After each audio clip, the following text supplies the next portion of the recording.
Le texte qui nous est proposé, c'est donc dans Jérémie 24, les versets 3 à 10. Alors, est-ce que quelqu'un comme ça a déjà le texte ouvert et voudrait bien nous faire la lecture, déjà en nous précisant dans quelle version est-ce qu'il voudrait nous faire la lecture? Bon, voilà, c'est même projeté. Donc, est-ce que quelqu'un veut nous faire la lecture en lisant directement sur ce qui est projeté? On Amen. est dans le 8 secondes. Oui, Ulrich, merci. Ok. Jérémie 24, verset 3 à 10. Je lis ce qui est affiché dans 8 secondes. L'Éternel me dit, que vois-tu, Jérémie? Et je répondis, des figues. Les bonnes figues sont très bonnes. Les mauvaises sont très mauvaises. Elles ne peuvent être mangées à cause de leur mauvaise qualité. La parole de l'Éternel me fut adressée en ces mots. Ainsi parle l'Éternel, le Dieu d'Israël. Comme tu distingues ces bonnes figues, ainsi je distinguerai pour être favorable les captifs du Juda. J'ai envoyé de ce lieu dans le pays des Chaldéens. Je les garderai d'un œil favorable, je les ramènerai dans ce pays, je les établirai, je ne les détruirai plus, je les planterai, je ne les arracherai plus. Je leur donnerai un cœur pour qu'ils connaissent que je suis l'Éternel. Et ils seront mon peuple, je serai leur Dieu, et ils reviendront à moi de tout leur cœur. Et comme les mauvaises filles qui ne peuvent être mangées à cause de leur mauvaise qualité, dit l'Éternel, ainsi ferai-je devenir Sédécias, roi de Juda, ses chefs et le reste de Jérusalem, ceux qui sont restés dans ce pays, ceux qui habitent dans le pays d'Égypte. Je les rendrai un objet d'effroi, de malheur pour tous les royaumes de la terre, un sujet d'opprobre, de sarcasme, de raillerie et de malédiction dans tous les lieux où je les chasserai. J'enverrai parmi eux l'épée, la famine, la peste, jusqu'à ce qu'ils aient disparu du pays que j'avais donné à eux et à leur père. Amen. Amen. Amen. Nous avons aussi la version Bible du semeur. Est-ce que quelqu'un voudrait nous faire la lecture dans la version du semeur? Je vois que si la victorieuse a levé la main, est-ce que tu veux bien nous faire la lecture? Amen. Merci. Je lis la parole de Dieu dans le livre de Jérémie, chapitre 24, versets 3 à 10, dans la version du semeur. La Bible dit, « Et l'Éternel me demanda, que vois-tu, Jérémie? Je répondis, des figues. Les unes sont excellentes, les autres très mauvaises, si mauvaises qu'on ne peut les manger. Alors l'Éternel m'adressa la parole en ces termes. Voici ce que déclare l'Éternel, le Dieu d'Israël. Je considère les exilés de Juda que j'ai déportés de ce lieu-ci au pays des Chaldéens comme de bonnes figues pour leur faire du bien. Oui, je veillerai, oui, je veillerai sur eux pour leur bien. Je les ramènerai dans ce pays-ci où je les reconstruirai pour ne plus les détruire, où je les replanterai pour ne plus les arracher. Je disposerai leur cœur à me connaître et à savoir que je suis l'Éternel. Alors ils seront mon peuple et moi je serai leur Dieu. Car ils reviendront à moi de tout leur cœur.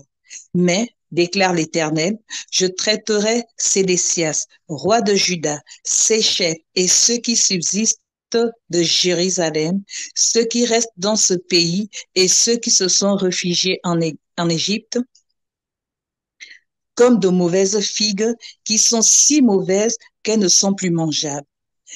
Je ferai d'eux un objet d'horreur et de malheur dans tous les royaumes de la terre. Partout où je les disperserai, on les couvrira d'opprobre. Ils seront la faible et la risée. Ils seront la fable et la risée des gens et un objet de malédiction. Verset 10. Je déchaînerai contre eux l'épée, la famine et la peste jusqu'à ce qu'ils aient complètement disparu du pays que je leur ai donné à leurs ancêtres, puis à eux. Amen. Amen, amen, amen. Gloire à Dieu. Merci Seigneur pour ta parole. Seigneur, nous prions vraiment que ta parole nous parle encore ce soir, qu'elle nous éclaire, qu'elle nous fasse du bien au nom de Jésus. Amen. Ok, la première question que je voudrais comme ça poser, mais avant la première question, juste situer un peu le contexte. Nous savons que euh, voilà, Jérémie était un prophète en Israël. C'est parmi les derniers avant la déportation. Voilà, sinon il a été un prophète même de voilà qui a assisté, qui a vu la déportation se produire à cause de la désobéissance du peuple d'Israël, sa rébellion vis-à-vis de son Créateur, vis-à-vis du Dieu de l'Alliance. Et Jérémie, par ses prophéties, a averti le peuple pendant longtemps, les a averti le peuple à se détourner de ses mauvaises voies, mais malheureusement, le cœur du peuple était rebelle, était endurci. Et la déportation a été décidée par Dieu à un moment donné, voilà. Et le message a commencé à changer. Le salut, en tout cas pour le peuple d'Israël, devait consister à se soumettre au roi de Babylone et à se laisser aller en déportation. Voilà, mais comme nous allons voir dans le peuple, il y en a voilà, qui ont décidé de faire autrement.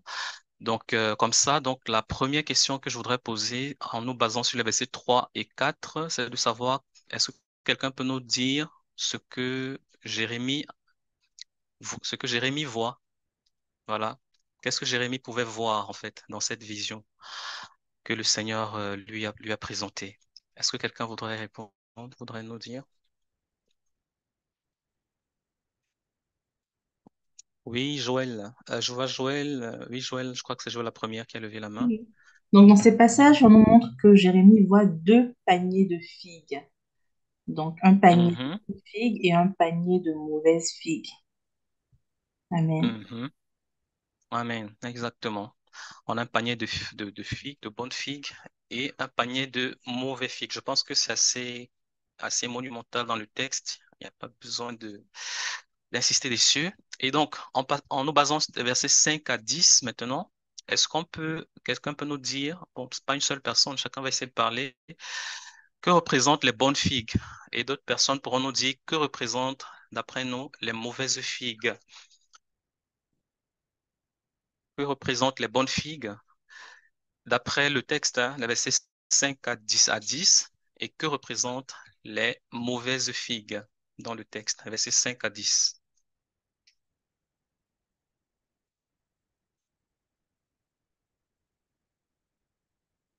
Il y a une réaction de Sibyl. Deux réactions. Oui, oui, Sibylle. Oui, merci, Sœur Joël. Au fait, les bonnes figues, d'après ce que je lis, ce sont les captifs de Juda que l'Éternel a envoyés en déportation dans le pays des Chaldéens. Voilà. D'accord. Et les mauvaises figues, c'est le roi Sédécias. Oui. C'est Sédécias, roi de Juda, et ses chefs qui sont restés à Jérusalem. Voilà. Mhm. D'accord. Voilà. Merci, sœur Sibylle. Quelqu'un d'autre? Je vois le doigt de Ulrich aussi. Est-ce que Ulrich veut répondre? Effectivement, moi aussi, ce que j'ai remarqué, c'est quand les bonnes figues, ce sont les peuples qui ont été déportés. Qui ont été déportés, oui. Et les mauvaises figues, ce sont les peuples qui sont restés en Égypte. En fait, c'est un peu ça que j'ai vu. D'accord. Merci. Mhm. Merci Ulrich. Sœur Georgette, tu veux également intervenir? Oui, bon, les bonnes figues, pour compléter un peu, les bonnes figues, ce sont celles qui ont accepté d'aller en déportation, donc qui Mhm, ont obéi à Dieu. mhm, Eux ont obéi, même si c'était la captivité. Et comme mhm, tu as dit, c'était le début de la rédemption. Donc, ils sont partis. Ils étaient peut-être en captivité, esclaves dans un endroit, mais c'était la volonté de Dieu. Et eux ont accepté. ils ont obéi à cette volonté-là, tandis que ceux qui sont restés, ben, c'est ceux qui désobéissent, c'est ceux qui font pas la volonté de Dieu. Mhm. Merci, sœur Georgette. Nous sommes, je vois qu'on est près de 24 connectés, hein. N'hésitons pas à participer, hein. Je vois beaucoup de personnes essayant de contribuer au partage pour nous édifier les uns les autres. Voilà, il n'y a pas de, il y a personne qui a le monopole ici. Donc, écoutons le Saint-Esprit et soyons les uns pour les autres des canaux de bénédiction. Amen. J'ai particulièrement, enfin, je pense que nous avons tous plus ou moins donné des éléments de réponse corrects. Je pense que le texte précise aussi au verset 8 que ceux qui sont parmi ceux qui sont décrits comme faisant partie des mauvaises figues, on a cité le roi Sédécia, oui, et on parle aussi après de ses chefs et ceux qui habitent à Jérusalem, donc ceux qui sont restés à Jérusalem, comme le frère Ulrich disait, et aussi ceux qui se sont réfugiés en Égypte. Donc, ce sont des gens qui, voilà, ils ont trouvé leur propre solution, ils ont tout fait sauf obéir à Dieu, comme la sœur Georgette pouvait dire tout à l'heure, sauf être dans la volonté de Dieu. Et voilà, si comme ça, justement, il fallait poser la question à ce point-ci, au point où nous sommes, euh, euh, quelle est la leçon qu'on peut tirer, en fait? Quelle est la leçon qu'on peut tirer de, de, voilà, de ce qui nous est dit dans ce texte? À ce stade-ci, qu'est-ce qu'on pourrait dire? Est-ce que quelqu'un peut déjà tirer, voir une leçon là qu'on peut tirer à partir de cette observation, hein, de la compréhension qu'on peut déduire de la vision du panier des bonnes figues et du panier des mauvaises figues? Amen, je peux intervenir. Oui, ça, Sibylle. C'est le frère Gabriel. Ah, c'est le frère Gabriel, désolé. Vas-y. Amen. Amen. Au vu du texte, ce que moi je peux tirer comme leçon, c'est que même si ce que dit Dieu peut paraître pénible, Mhm, il est vraiment indispensable d'obéir. Il est indispensable d'obéir à la volonté de Dieu parce que lui, il connaît l'issue. mhm, Il connaît l'issue, même si à nos yeux, elle semble difficile, elle semble vraiment désertique, elle semble très pénible, mais mhm. puisque c'est sa volonté, il est vraiment indispensable d'obéir et de nous laisser aller à sa volonté. Amen. Amen. Merci beaucoup, frère Gabriel, pour cette merveilleuse réponse. J'ai vu que Sibylle, Anne-Marie ont levé la main aussi, donc vous pouvez y aller l'une après l'autre. Eh bien, shalom, shalom. Eh Shalom. ben, moi, ce test, pour moi, c'est dans le contexte actuel, c'est un peu comme nous les chrétiens, en fait. Mhm, Donc, les mauvaises figues, ce sont les chrétiens qui n'obéissent pas, qui n'obéissent pas à la parole de Dieu, qui n'obéissent pas à Dieu, qui n'écoutent pas, qui font les choses comme ils en ont envie, en fait. mhm, La désobéissance, la mauvaise figue, moi je parle. Et la bonne figue, ben, c'est ceux qui obéissent. Même, on peut être dans les moments les plus difficiles, les épreuves, comme elle disait la sœur. Ben, mhm. simplement, il faut vraiment s'accrocher à Dieu et à regarder qu'à lui et obéir. Voilà, tout simplement. Amen. Merci. Merci Anne-Marie. Ouais. Amen. Après, Oui, donc, oui, moi je voulais juste dire que Dieu prend plaisir à un cœur obéissant. Au fait, on a vu l'exemple de Saül et de David, comment Saül a désobéi à Dieu et Dieu, Mhm, au fait, Dieu n'a pu avec lui, Dieu l'a rejeté. Comme Dieu est en train de rejeter ceux qui se sont réfugiés en Égypte, comme il est en train de rejeter le roi Sédécias, et pourtant ils font partie du peuple d'Israël, mais il est en train de les rejeter. mhm, Pourquoi? À cause de la désobéissance. Et ça veut aussi nous dire que la désobéissance peut nous empêcher de recevoir les bontés de Dieu. Amen. mhm. Amen. Amen. Amen. Merci, Sœur Sibylle. Sœur Georgette, terminé. Oui, pour compléter, que ceux qui font la volonté de Dieu portent de bons fruits.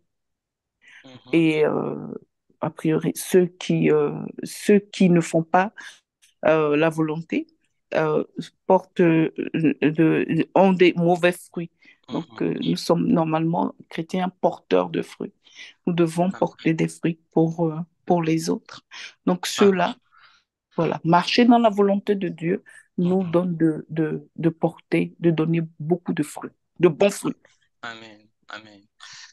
Amen. Merci beaucoup pour vos réponses qui nous édifient tous. J'ajouterais également que être dans la volonté de Dieu, c'est notre sécurité, quels que soient les temps et les circonstances, c'est-à-dire indépendamment de nos conditions extérieures, c'est être dans la volonté de Dieu qui est notre sécurité, même si ça signifie être dans un pays en guerre, même si ça signifie aller en esclavage, même si ça signifie être dans un pays où il y a des catastrophes naturelles, ou des guerres, ou des maladies. C'est vraiment l'important, c'est d'être dans la volonté de Dieu parce que c'est la seule chose qui assure notre sécurité. Je pense qu'au verset 6, on peut voir le Seigneur dit, je veillerai sur eux, sur ces personnes-là qui sont emmenées en captivité, donc plus ou moins en esclavage. Je veillerai sur eux, je leur ferai du bien et je les ramènerai dans ce pays-ci où je les reconstruirai, je les replanterai.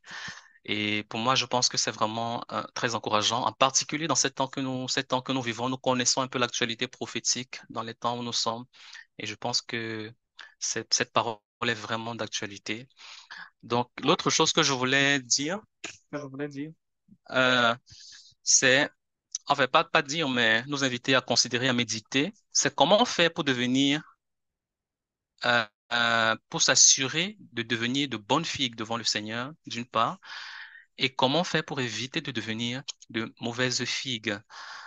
Pour ce, j'aimerais que quelqu'un puisse nous ouvrir 2 Timothée chapitre 3, 2 Timothée chapitre 3. On va lire les versets, je pense que c'est 3 à 5.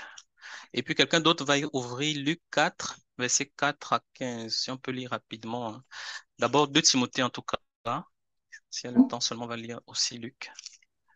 Voilà, 2 Timothée 3, voilà, versets 1 à 5, les 5 premiers versets. Je peux lire. Shalom. Oui, vas-y, Sibylle. Ah. Si c'est bien. Voilà. Non, c'est pas moi. On C'est a presque Charlotte. la même voix, C'est mais c'est pas Charlotte. moi. Ah, c'est Charlotte plutôt, c'est ça? Oui. D'accord, vas-y, Charlotte, merci. 2 Timothée chapitre 3, versets 1 à 5. Sache que dans les derniers jours, il y aura des temps difficiles, car les hommes seront égoïstes, amis de l'argent, fanfarons, hautains, blasphémateurs, rebelles à leurs parents, ingrats, irréligieux, insensibles, déloyaux, calomniateurs, intempérants, cruels, ennemis des gens de bien, traîtres, emportés, enflés d'orgueil, aimant le plaisir plus que Dieu, ayant l'apparence de la piété, mais reniant ce qui en est la force. Éloigne-toi de ces hommes-là. Amen. Amen. Ok, quelqu'un maintenant peut nous lire Luc 8, pardon, versets 4 à 15. Rapidement, si quelqu'un a trouvé.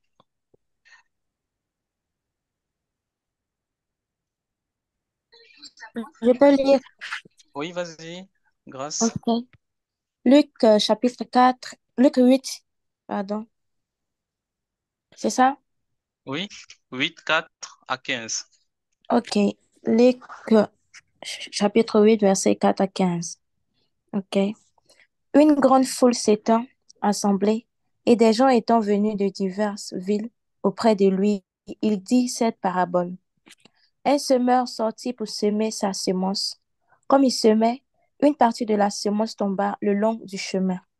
Elle fut foulée aux pieds et les oiseaux du ciel la mangèrent. Une autre partie tomba sur le roc. Quand elle fut levée, elle sécha parce qu'elle n'avait point d'humidité. Une autre partie tomba au milieu des épines. Les épines crurent avec elle et l'étouffèrent. Une autre partie tomba dans la bonne terre. Quand elle fut levée, elle donna du fruit au centuple. Après avoir ainsi parlé, Jésus dit à haute voix, que celui qui a des oreilles pour entendre, entende. Ses disciples lui demandèrent ce que signifiait cette parabole.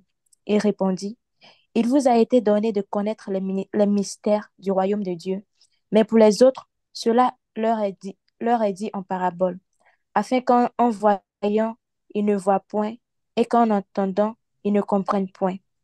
Voici ce que signifie cette parabole. La semence, c'est la parole de Dieu. Ceux qui sont le long du chemin, ce sont ceux qui entendent. Puis le diable vient, il enlève de leur cœur la parole, de peur qu'ils ne croient et soient sauvés. Ceux qui sont sur le roc, ce sont ceux qui, lorsqu'ils entendent la parole, la reçoivent avec joie, mais ils n'ont point de racine. Ils croient pour un temps et ils succombent au moment de la tentation. Ce qui est tombé parmi les épines, ce sont ceux qui, ayant entendu la parole, s'en vont et la laissent étouffer par les soucis, les richesses et les plaisirs de la vie. Et ils ne portent point de fruits qui viennent à maturité. Ce qui est tombé dans la bonne terre, ce sont ceux qui, ayant entendu la parole avec un cœur honnête et bon, la retiennent et portent du fruit avec persévérance. Amen. Amen. Merci beaucoup, Anne-Marie, pardon, Grâce pour la lecture. Alors, est-ce qu'on peut répondre à la question, que faire pour éviter d'être une mauvaise figue et que faire pour s'assurer de devenir de bonnes figues devant le Seigneur, d'après la compréhension que nous avons eue précédemment de qu'est-ce que c'est qu'une mauvaise figue et qu'est-ce que c'est que de bonnes figues?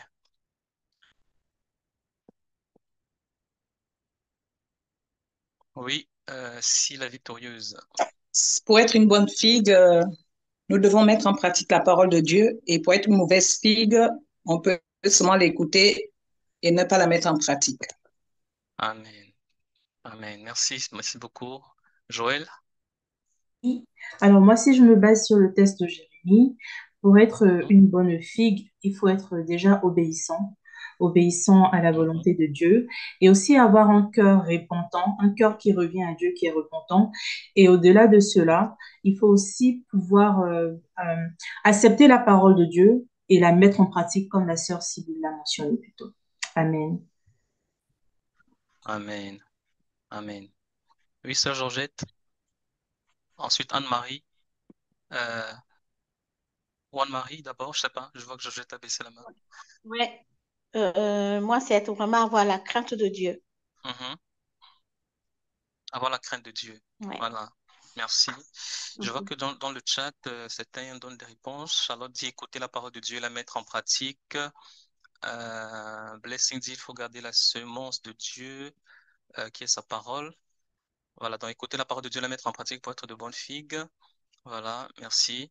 Effectivement, c'est tout ça. Je pense aussi avoir un cœur de conquérant. Je pense que le pasteur je pense qu'au début, je crois l'année passée, le pasteur Fabrice nous a beaucoup enseigné sur l'importance d'avoir un cœur de conquérant et en s'appuyant sur ce texte euh, pour être une bonne terre, avoir un cœur obéissant à la parole de Dieu. Voilà.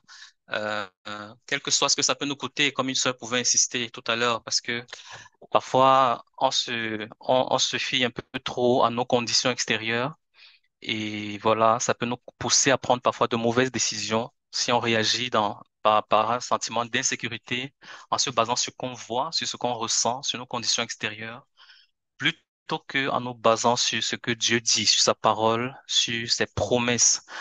Je pense que, en tout cas, moi, c'est ce qui me parle ce soir. Je ne sais pas si nous est déjà enfin, je pense que c'est en tout cas le point de méditation, le point de réflexion également et d'interpellation que ce texte nous laisse ce midi.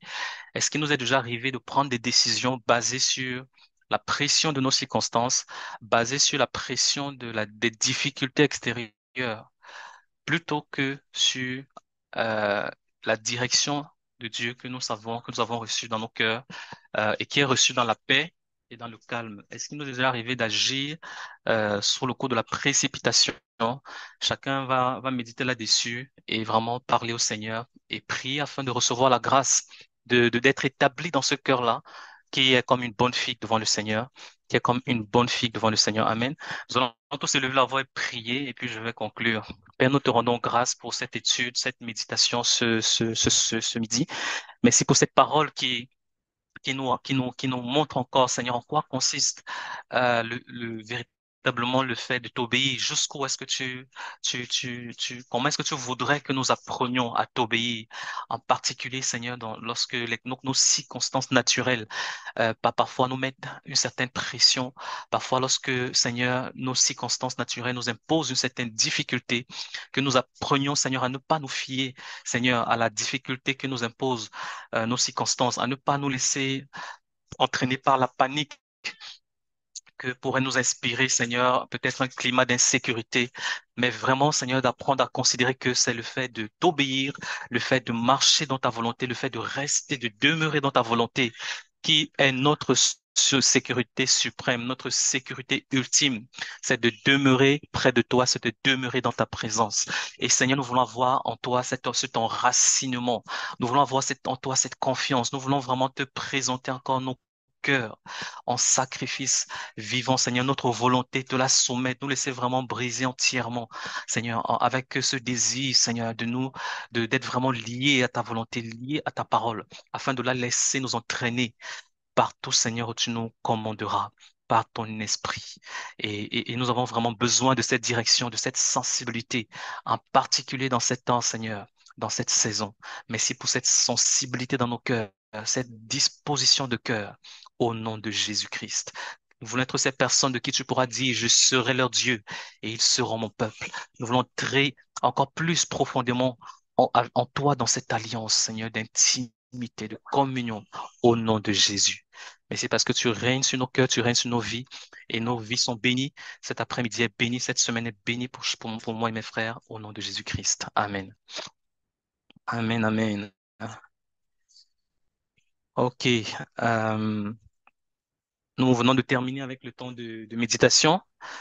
Nous allons nous prédisposer à entrer dans le temps du P7, voilà, de la prière. Alléluia.